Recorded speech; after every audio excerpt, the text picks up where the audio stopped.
எப்பவுமே பாம்பு தான் பாத்தீங்கன்னா எலியை தேடி போகும். எலியா வந்து பாம்பு கிட்ட மாட்டினா அப்ப அந்த எலியோட கதை என்ன ஆகும்? இந்த கான்செப்ட் வச்சு ஒரு படம் ரிலீஸ் ஆயிருக்கு. அந்த படத்தை நான் பார்த்தேன். ஸோ என்னோட எக்ஸ்பீரியன்ஸை உங்ககிட்ட ஷேர் பண்ண வந்திருக்கேன். என்னப்பா ஸ்டார்ட் பண்ணலாமா? Welcome to the build up cinemas மாமே. மறந்துட்டேன்னா மூன்றாம் கமல் மாதிரி. படத்தோட ஸ்டார்டிங்ல திருடனா வர பகத் பாசில் சின்ன சின்னதா திருடிட்டு வராரு. அப்போ ஒரு கடத்துக்கு மேல ஒரு வீட்டுக்குள்ள ஏறி குதிக்கிறாரு. அங்க போய் ஏதாவது திருடன்னு பாக்குறாரு. அங்க போகும்போது பாத்தீங்கன்னா உள்ள வந்து வடிவேல் இருக்காரு. வடிவேல் கை வந்து சங்கிலியால கட்டிருக்கு. பாத்தீங்கன்னா அவருக்கு வந்து ஞாபகம் மாதிரி என்னை வந்து வெளியே கூட்டு போப்பா, உனக்கு நான் காசு தரேன் அப்படின்னு சொல்றாரு. எவ்வளவுன்னு பாத்தீங்கன்னா 25,000 காசு தரேன் அப்படின்னு சொல்றாரு. என்கிட்ட ஏடிஎம் கார்டு இருக்கு அப்படின்னு சொல்லிட்டு ஏடிஎம்ல போயிட்டு பணம் எடுக்க போவாரு. என்னமோ ஒரு கனெக்ஷன் இருக்கு. அந்த கனெக்ஷன் ஏடிஎம்ல இருந்து 25,000 பணம் எடுத்துட்டு இருக்கும் போது அவரோட அக்கௌண்ட்ல 25 லட்சம் இருக்கிறத பகத் பாசில் பார்த்துருவாரு. அதுக்கப்புறம் வடிவேலுவும் பகத் பாசிலும் ஒன்னா டிராவல் பண்ணி போறாங்க. வடிவேலுக்கு வந்து பாத்தீங்கன்னா ஒரு இடத்துக்கு போக வேண்டியது இருக்கு. இவரு அதை யூஸ் பண்ணிக்கிட்டு நான் போய் உங்களுக்கு கொண்டு போய் விட்டுறேன், கூட வாங்க அப்படின்னு சொல்லிட்டு பகத் பாசில் வந்து வடிவேலுவை ஐஸ் வச்சு கூட்டு போறாரு. பகத் பாசிலுக்கு என்னன்னு பாத்தீங்கன்னா ஞாபக மறதியா இருக்கிற வடிவேலு இருந்து அந்த காசை எப்படியாவது அடிச்சிடணும் அப்படிங்கிற எண்ணத்துல இவரை கூட டிராவல் பண்ணி போறாங்க. இவங்களோட பயணம் எப்படி போய் முடிஞ்சது அப்படிங்கிறதுதான் மாரிசன் படத்தோட ஃபுல் ஸ்டோரி. சார் எங்க போனோம்? திருவண்ணாமலையில் ஒரு ஃப்ரெண்ட் இருக்கான். ஓ, நான் அங்கேயே போறேன். பைக்ல போலாமா சார்? நான் சொன்ன மாதிரியே இந்த படம் முடிஞ்சிச்சுன்னா இந்த படம் வந்து ரொம்ப சூப்பரான படமா இருந்திருக்கும். ஆனா அந்த படம் அப்படி முடியல. ஏன் சொல்றேன்னு பாத்தீங்கன்னா ஃபர்ஸ்ட் ஹாஃப் வரைக்குமே படம் பாத்தீங்கன்னா நல்லா தான் போயிட்டு இருக்கும். இடையில பாத்தீங்கன்னா அந்த பகத் பாசில் பண்ற விஷயம், வடிவேலு வந்து அவருக்கு ஞாபகம் பண்ற ஒரு சில விஷயம், இந்த மாதிரி விஷயம் பார்க்கும்போது நல்லா ஃபன்னாவே படம் இருந்துச்சு. ஓகே, நல்லா ஜாலியான ஒரு படம் மாதிரி ஸ்டார்ட் ஆனிச்சு. நாங்க பைக்ல திருவண்ணாமலைக்கு போயிட்டு இருந்தோமா? நான் எதுக்குப்பா திருவண்ணாமலைக்கு போனா? நேத்து நைட்டு கூட கரெக்டா என்டர் பண்ணீங்களே. எங்கடா கிளைமேக்ஸ்ல போய் நம்ம அள வச்சிருவாங்களா அப்படின்னு நினைச்சேன். ஆனா அப்படி பண்ணல.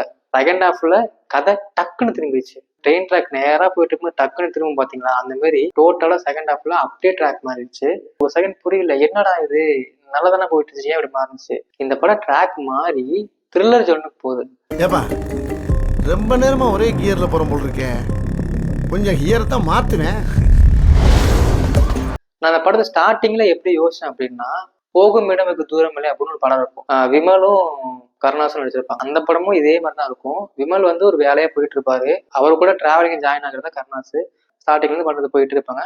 முடியும் போது பாத்தீங்கன்னா நமக்கு அப்படியே கண் கலங்கிடும். ரொம்ப எமோஷனலா ஒரு கிளைமேக்ஸ் படம் வந்திருக்கும். கண்டிப்பா ஒர்த்தான படம்.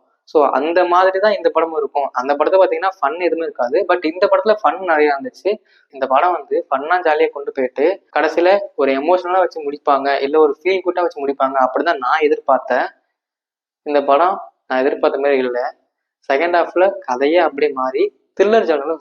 இவங்க 2 பேரும் பைக்ல போயிட்டு இருக்காங்க. அந்த பைக்ல போனது வழி மாறுற மாதிரி இந்த படம் அப்படியே ஃபீல் குட்ல இருந்து த்ரில்லர் ஜானலுக்கு டர்ன் ஆயிடுச்சு. அப்பதான் எனக்கு ரியலைஸ் ஆனிச்சு, ஓகே நல்ல படத்தை நாசமாக்கிட்டாங்க. ஃபர்ஸ்ட் ஹாஃப் வரைக்கும் ஒரு கதையும் செகண்ட் ஹாஃப்க்கு மேல இன்னொரு கதையும் இருந்ததுனால இந்த படத்து மேல இருந்த ஈர்ப்பு குறைய ஆரம்பிச்சது. செக் பண்ணிட்டு இருக்கோம் மேடம், உடனே கண்டுபிடிச்சிடுறோம். வாழ்க்கைன்னா ஜாலியா இருக்கணுமா வேணாமா? இருக்கணுமா வேணாமா? இந்த கதையை சிம்பிளா சொல்ல போனா குட்டையை குழப்பான கதை தான். செகண்ட் ஹாஃப்ல த்ரில்லர் ஜோனுக்கு போகும்போது இப்போ ரீசெண்டா ஒரு படத்துல என்ன பண்றாங்க, கிளைமேக்ஸ்ல போயிட்டு என்ன பண்ணணும்னு தெரியாம முடிக்கிறாங்க இல்லையா, அந்த மாதிரி அந்த படத்தையும் முடிச்சிருந்தாங்க. மற்றபடி பெருசா ஒண்ணும் இல்லை. இந்த படம் வந்து ரிலீஸ் ஆகிறதுக்கு முன்னாடி எனக்கு எந்த ஒரு எக்ஸ்பெக்டேஷனும் இல்லை. ட்ரைலர் பார்த்தேன், ஒரு நல்ல ஸ்டோரியா இருக்கும். பகத் பாசில் வடிவேலு இவங்க 2 பேரும் பாத்தீங்கன்னா மாமன்னன் படத்துல இவங்க 2 பேரும் ஒன்னா பார்த்தோம். அதுக்கப்புறம் திருப்பி ஒன்னா அடிக்கிறாங்க. படம் வேற கொஞ்சம் ஜாலியா போயிட்டு இருந்துச்சா, ஸோ நல்லா இருக்கும்னு நினைச்சேன். ஃபர்ஸ்ட் மைனஸ் படத்துல கதை வந்து சேஞ்ச் ஆனது. அதுக்கப்புறம் செகண்ட் மைனஸ் பாத்தீங்கன்னா இந்த படத்தோட கிளைமேக்ஸ் தான். கிளைமேக்ஸ் ரொம்ப கொஞ்சம் வீக்கா தான் இருந்துச்சு. ஃபர்ஸ்ட் ஹாஃப் ஃபுல்லா கொஞ்சம் ஜாலியா போனுச்சு. செகண்ட் ஹாஃப்ல அப்படியே கொஞ்சம் சீரியஸா போனுச்சு. அதுதான் கொஞ்சம் மாதிரி இருந்துச்சு. பயமா இருக்குப்பா. எதுக்கு? என்னையவே முழுசா மறந்துடணும்னு பயமா இருக்கு. இந்த படத்துல பிரச்சனை பாத்தீங்கன்னா பகத் பாசிலும் வடிவேலும் தான். 2 பேருமே சூப்பரா நடிச்சிருந்தாங்க.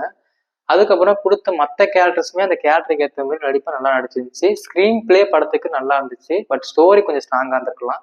ஃபர்ஸ்ட் ஹாஃப்ல நல்லா பண்ண ஸ்கிரீன் பிளே செகண்ட் ஹாஃப்ல மிஸ் பண்ணிட்டாங்க. செகண்ட் ஹாஃப்ல அங்க கொஞ்சம் லேக் அடிச்சது. படம் கிளைமேக்ஸ் போகும்போதுலாம் படம் எப்படா முடியும் அப்படிங்கிற ஃபீல் தான் எனக்கு கொடுத்துச்சு. நல்லா வந்திருக்க வேண்டிய படம், பட் மிஸ் ஆயிருச்சு. படத்துக்கு வந்து மியூசிக் பார்த்தீங்கன்னா யுவன் சங்கர் ராஜா போட்டிருக்காரு. படத்துல எங்கேயும் பெருசா பாட்டுலாம் கிடையாது. அதுவே இந்த படத்துக்கு ஒரு பெரிய ப்ளஸ் தான். வாங்க சார், ஜாலியா இருக்கும். எனக்கு கொஞ்சம் ஞாபகம் மருதி அல்சி மிஸ் பண்ணல வேற இந்த படம் வந்து ஒரு ஃபீல் குட் மூவியாக தான் முடிஞ்சிருக்கும் அப்படின்னு நினைச்ச என்ன மாதிரி ஆடியன்ஸுக்கும் த்ரில்லர் மூவி பார்க்குற ஆடியன்ஸுக்கும் இந்த படம் வந்து ஒரு டிசப்பாயின்மெண்ட் தான். ஒரு வாட்டி கண்டிப்பா எல்லாரும் பார்க்கலாம். வாழ்க்கையிலே மறக்க முடியாத பயணம்.